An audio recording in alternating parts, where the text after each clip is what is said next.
Most people have heard of fostering and understand that that's looking after young people who, for whatever reason, can no longer live with their birth family. But what they don't realise is that is only young people up to 18. And then young people at 18 can stay with foster carers if they wish under something called staying put, which they can stay with until they're at least 21, if that's the right thing for the family and the right thing for the young person.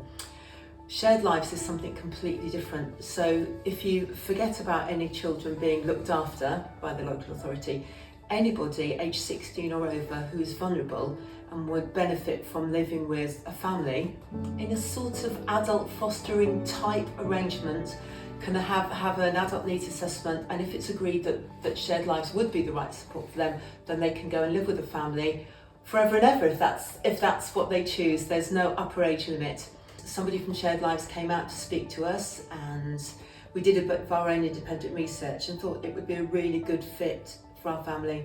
So we had to fill in some application forms, we had to get some references, we had to have a medical, and then we had to go to panel.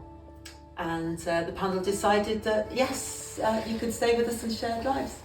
What do you do now for Shared Lives panel? I'm actually sit on panel. So you sit on panel, and what does that mean?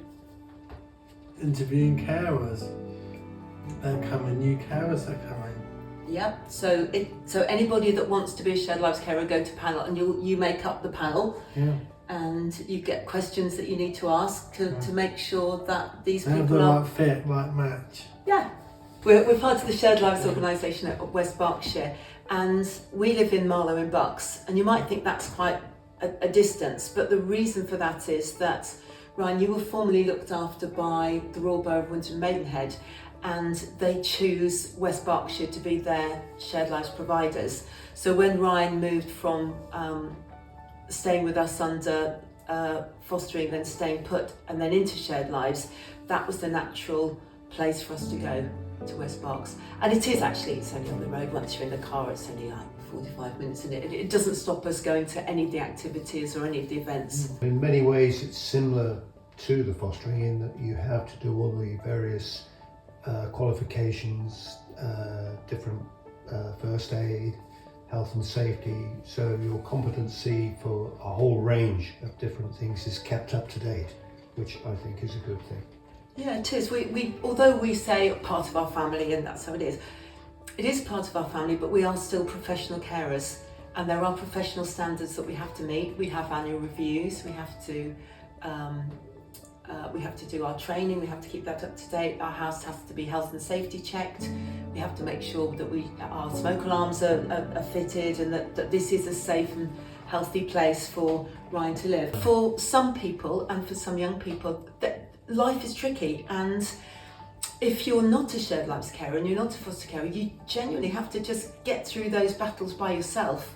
But being a foster carer and a Shared Lives carer, you know that there's someone always at the end of the phone that's going to give you proper professional advice, even if it's emotional support, even if it's just somebody that understands, to say, oh, do you know, I'm having a really rough day. But actually, that doesn't happen with us, does it? Ever in the last 12 years. There is a generous allowance for becoming foster carers, and there is a generous allowance for becoming Shared Lives carers. And you have your own money, Ryan, don't you? Which you buy your coffees and you buy your personal toiletries, and you pay your way. But also, as Shared Lives carers, we get a generous allowance so that we can give Ryan all of the experiences that he deserves. And that means it might be open to other people who are maybe working and are maybe looking for a change of career. And if they realise that there is a generous allowance that's attached, it may help them to make some decisions. You know, it could be that they are young parents and they want to spend more time at home with their children, and this would allow them to have a change of career. Or it could be that people, there's quite a lot of empty nesters, you know, when your children leave the house. I remember when Alex and Rob left, they both left within a week of each other. Robbie joined the army at 16 and Alex went a week later to uni. And we had about a year of rattling around the house. Oh, this is lovely, it's just us. And then that very quickly wore a bit thin. And so we went back to fostering, which is something that we've done for a long time.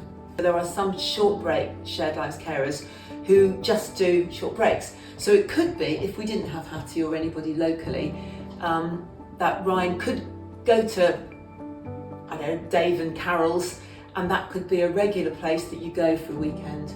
So there's a lovely person who also sits on panel, and we keep saying if ever he needs to come for a break, we'd be very welcome and very happy to have him come and stay with us. I think he will one day. Yes. No, I think it's amazing. The people think, oh, what benefit can I give the guys? And you get more from them, I think, a lot of the time. All the great events we've been to, all the times, all the fun we've had on our different holidays, it's amazing. You know, you look back at that and think, you know, unbelievable, really. So a very worthwhile thing to do. Rather than saying, why would anybody want to be shared lives carers? Why wouldn't you? Why wouldn't you want to have the wonderful experiences, the fun, the joy, the life that we share with Ryan and some of his friends as well, and other shared lives service users? Why wouldn't you want that?